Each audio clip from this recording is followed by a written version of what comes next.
সেই মেয়েটা সে হতে চায় পাখি। আজকে ভাবে ঈগল পাখি হব, কালকে ভাবে সিন্ধু সারস হই।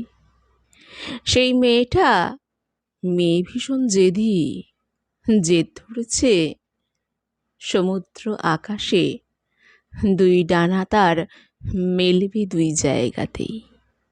কিন্তু আগে জল ছুঁবে না বাতাস, ভাবতে ভাবতে নিজেই হলো সমুদ্রের হাওয়া, নিজেই হলো হাওয়ার বুকে ঢেউয়ের নোনা চুমু। সেই মেয়েটা মেয়ে ভীষণ জেদি, শেষ অবধি জেদ রেখেছে ঠিক, মেয়ে হয়েছে ঈশান কোণের মেঘ।